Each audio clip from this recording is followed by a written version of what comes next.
welcome to Dan's Kitchen and Home Garden. For today's video, magluluto tayo ng ginataang bilo-bilo or ginataang halo-halo. Sa ibang provinces, iba-iba rin yung terms na ginagamit nila, yung tawag nila sa dish na to. Pero I'm sure guys, dahil nandito ka sa channel ko at nanonood ka nito, I'm sure na talagang favorite mo to. So, mukhang uulan na. So, let's start. Sa mga sahog na gagamitin natin, naka-cube and bite size sila. Meron tayong kamote, tapioca, yam, at syempre ang napaka-espesyal na glutinous rice ball o bilo-bilo, at coconut milk. Pwede kayong gumamit ng fresh or naka-can. Painitin muna natin yung tubig or kahit pakuluin, mas okay din bago natin ilagay yung mga sahog. So, inuna ko muna ditong ilagay yung tapioca or yung kamoting kahoy.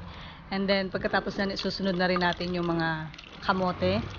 Make sure guys na gumamit kayo ng purple na kamote o yung Japanese sweet potato. Dahil dyan manggagaling yung sweet color, purple color ng sabaw ng inyong ginataang bilo-bilo.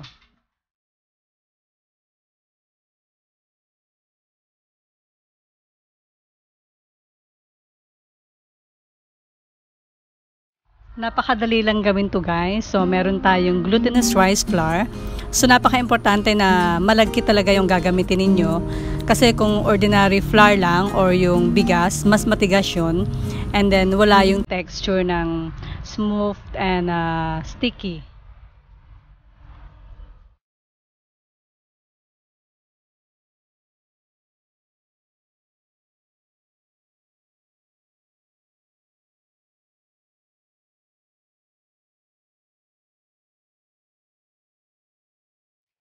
Mamasahin lang natin itong dough. Saglit lang to para hindi siya ma-overknead. Mafe-feel mo naman kapag kakamay ang ginamit mo kasi yung texture niya malambot na and then very smooth. Then okay na to. And then i-divide lang natin siya into portion. Dalawang kulay lang ang gamit natin dito. Yung original na puti at mamaya gagamit din tayo ng food coloring na may flavor. And then, it's optional kung ayaw nyo na may color. And it's okay na lahat is kulay puti.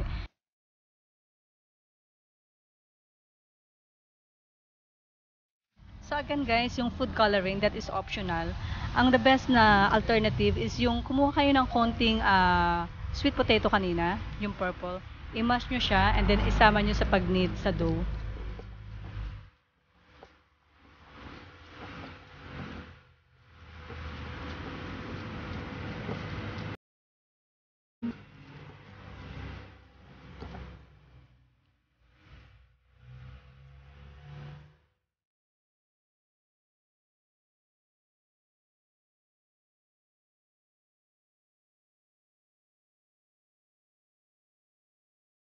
Inabot na tayo ng ulan. Pero kung ganito yung panahon at ang merienda mo ay bilo-bilo, perfect. Perfect sa weather. Ayan, kumukulo na siya. So, ang next sa sahog natin is yung yam or gabi. This one, I follow my mom. Pag gumagawa siya ng ginataang bilo-bilo, lagi siyang naglalagay ng ube or yam. Then, isusunod na natin yung coconut milk. This one is fresh coconut milk. And then, naghalo din ako ng nasa kahon.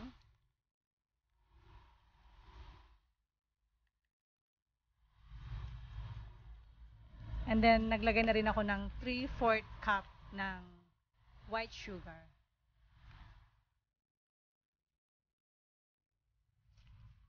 Mga 3 tangkay ng pandan, okay na. Mahaba naman to.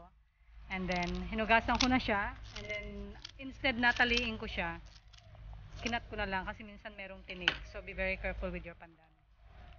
So, halo-haloin lang natin. So, medyo malambot na tong mga sahog natin.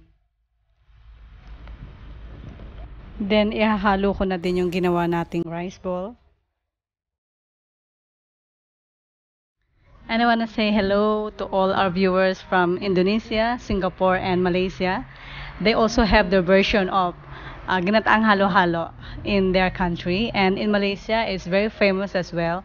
And it's originating from the Nyonya, the Peranakan Chinese. Same thing like this, like halo-halo, with their own version.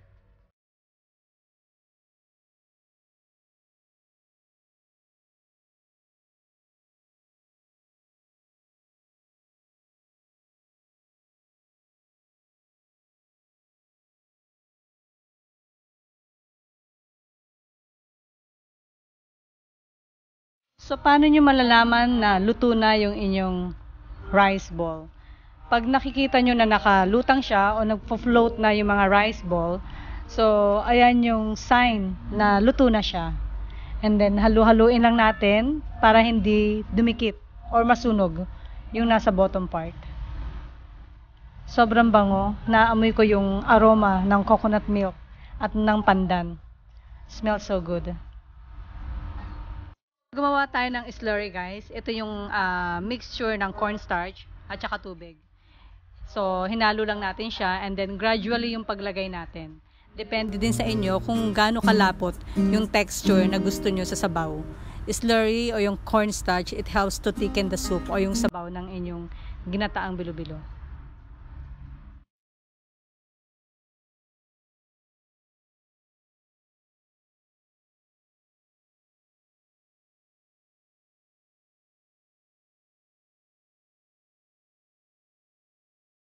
Okay guys, bibigyan ko kayo ng tip sa texture ng inyong sabaw.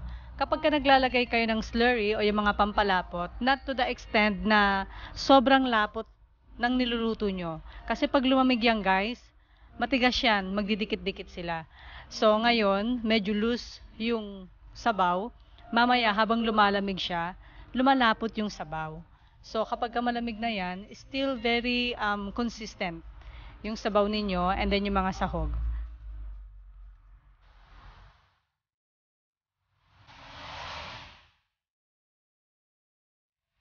So kailangan bantayan natin at this stage yung malapot na siya. So kailangan lang haluin natin para maiwasan natin na masunog yung mga nasa ilalim na sahog.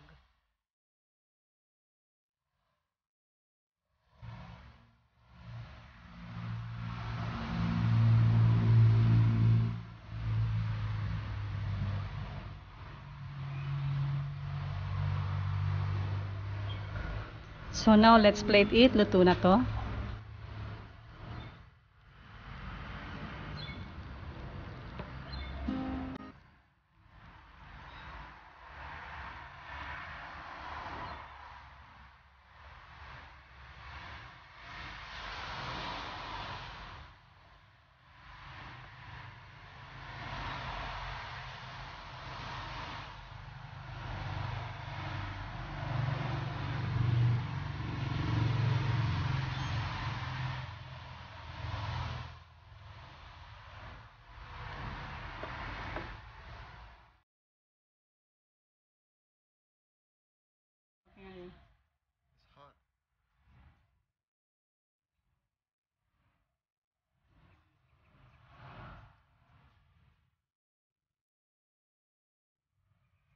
That?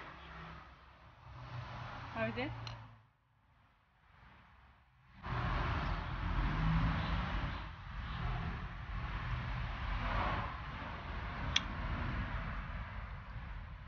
How is it? Too much. Smells coconut. Filipino like that.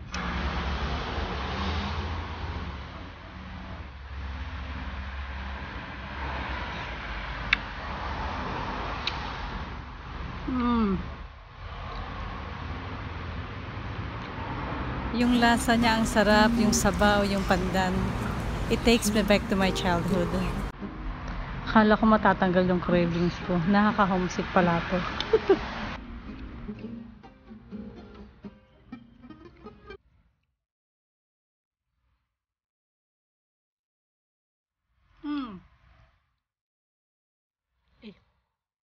Minute?